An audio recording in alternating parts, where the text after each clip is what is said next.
while it's true that our genetic program rigidly constrains us, I think the more important point is that the existence of that rigid constraint is what provides the basis for our freedom and creativity.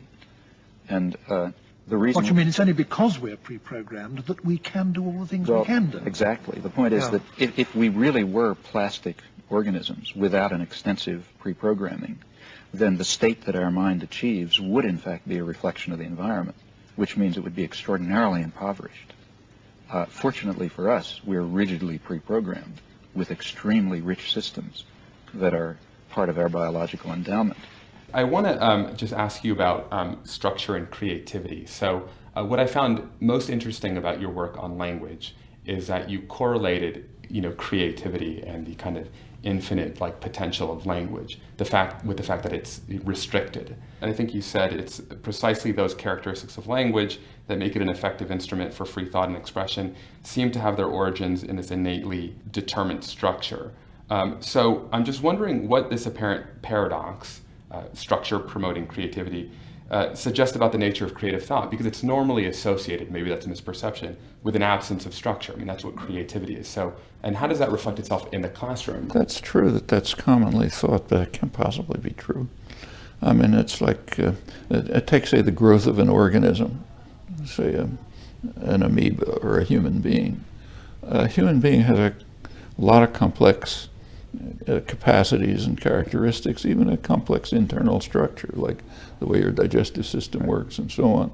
And it can do a lot of things. But that's because we're designed within a framework that allows certain options and blocks others. Suppose that the genetic endowment said, become anything. Okay, so arbitrarily, you'd end up some lump of something or other with no capacities and no ability to do anything. It's the same with the arts. So this was understood in classical aesthetics.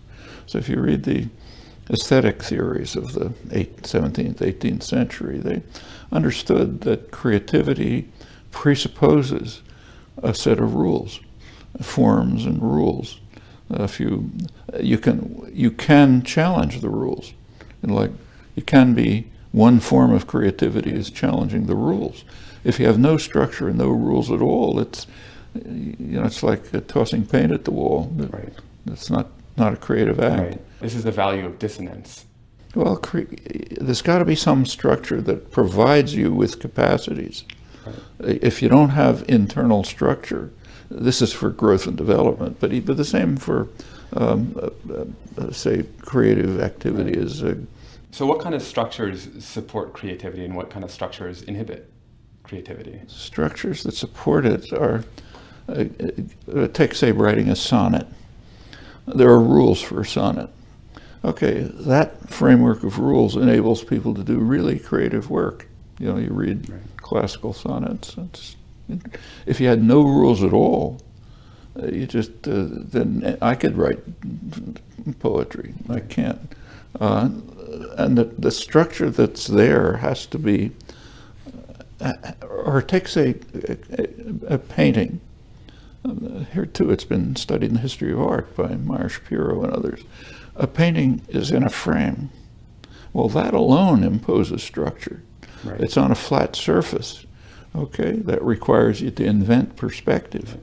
And a long time before people understood it, and how to make it look like a gown is flowing. And okay, that frame itself, just that simple, even that simple frame, already sets the conditions under which you can carry out creative acts. In the loneliness of my life, my father dead, my brother dead, my mother far away, my sister and my wife far away. Nothing here but my own tragic hands that once were guarded by a world, a sweet attention, that now are left. Let's take like Jack Kerouac on the road. That's somehow less creative than like a Faulkner, because he had no rules. He was just emoting. He might thought he had no rules, but if you look, he did. It's pretty structured, and otherwise it's just been random sentences coming out, and it was nothing like that. It's hard to follow the book anyway. Well, I don't think it's random. Right. It's not, free association. Right. Right. And if it was, it would be of no interest. Right. You know? And there's development and plot and so on. I mean, even concepts like plot and development are an aesthetic framework. Right. Right. You don't want the framework to be so rigid that you always do the same thing, like a detective story where Perry Mason stories, Right. everyone's the same as the last Right. one. You don't want that, Right.